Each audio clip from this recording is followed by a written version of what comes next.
Kita dapat berdebat tentang sel yang paling menakjubkan dalam tubuh manusia.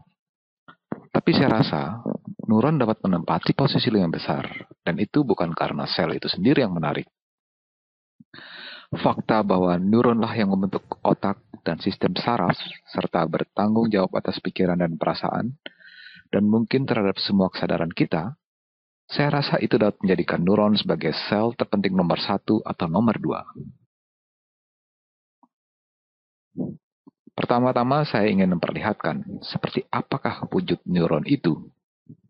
Dan tentu saja ini hanya sebuah contoh. Tentu tidak persis seperti ini.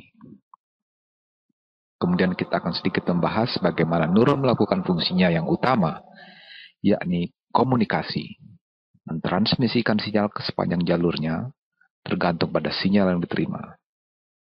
Jadi, kalau saya harus menggambarkan neuron, saya akan buat dengan warna yang menarik. Kira-kira neuron akan terlihat seperti ini.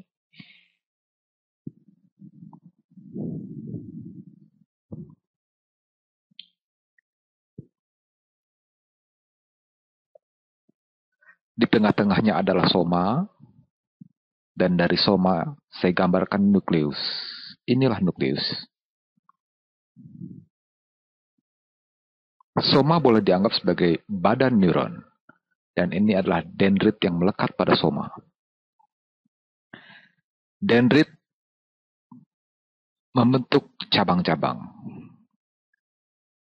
Saya tidak ingin berlama-lama menggambarkan neuron, dan mungkin Anda pernah pula melihat gambar seperti ini sebelumnya.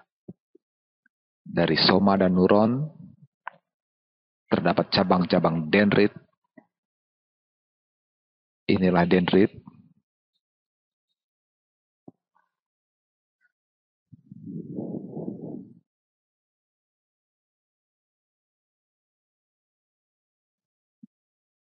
Dendrit.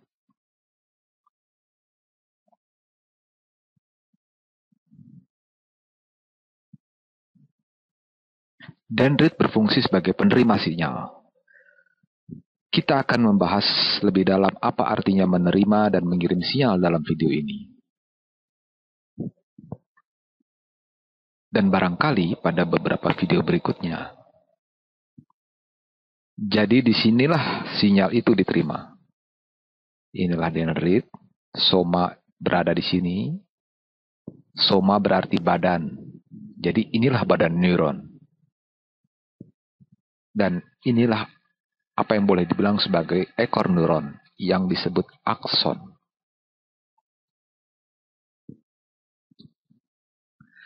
Neuron kira-kira berukuran seperti sel pada umumnya. Tapi ukuran akson dapat sangat panjang, walau ada akson yang pendek. Di dalam otak dijumpai akson yang berukuran sangat kecil, tapi ada akson yang menjulur sepanjang tulang punggung. Ada yang mencapai tangan dan kaki. Bayangkanlah ukuran panjang akson pada dinosaurus yang menjulur hingga tungkai-tungkainya, maka panjang akson dapat mencapai beberapa kaki. Tidak semua akson sepanjang itu, tapi ada yang mencapai panjang beberapa kaki. Jadi dengan jarak sepanjang itulah sinyal mengalir. Saya gambarkan akson, kira-kira seperti inilah akson. Dan di ujungnya terdapat terminal akson, di mana ia dapat berhubungan dengan dendrit lain atau mungkin jenis jaringan lain. Bila neuron ini memberitahu otot untuk melakukan suatu pekerjaan. Jadi di ujung akson terdapat terminal. Saya akan menggambarkan sebaik-baiknya. Saya berikan label, nah inilah akson, inilah terminal akson.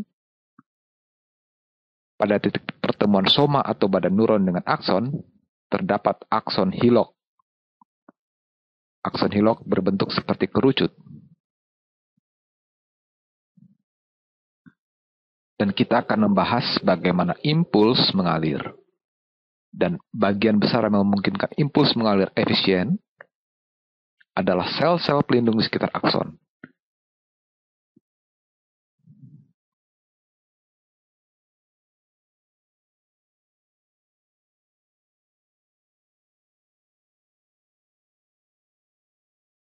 Nanti ini akan dibahas detail dan bagaimana cara kerjanya. Tapi ada baiknya mengenal struktur anatomisnya terlebih dahulu. Inilah yang disebut cell swan.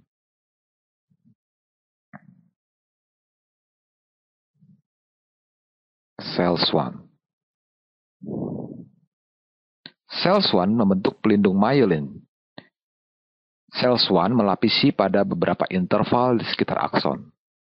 Ini disebut pelindung myelin. Jadi, sel-sel swan membentuk pelindung myelin. Saya buat lagi beberapa. Dan ada ruang-ruang antara pelindung myelin.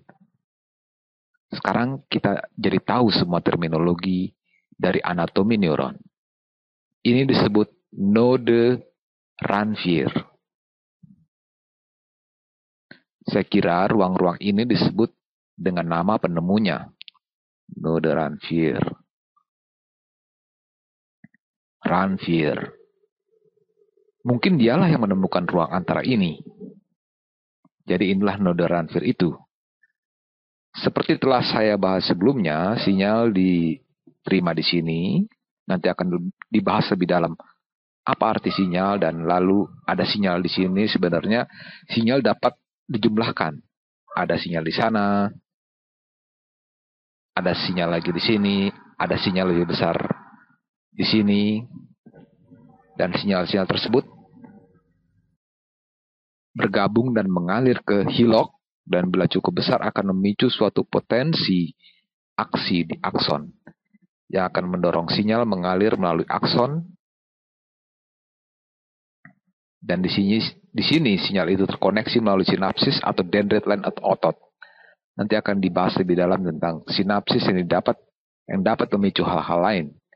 Jadi apa yang memicu di sini? Ini mungkin adalah ujung terminal dari neuron lain.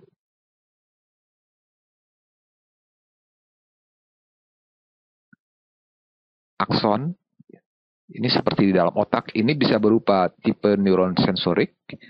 Ini mungkin terdapat di ujung lidah, sehingga molekul garam dapat menjadi pemicunya, atau molekul gula, atau bisa pula merupakan sensorik lain, atau bisa pula sekumpulan sel-sel tertentu, yang nanti akan dibahas lebih dalam tentang berbagai tipe neuron.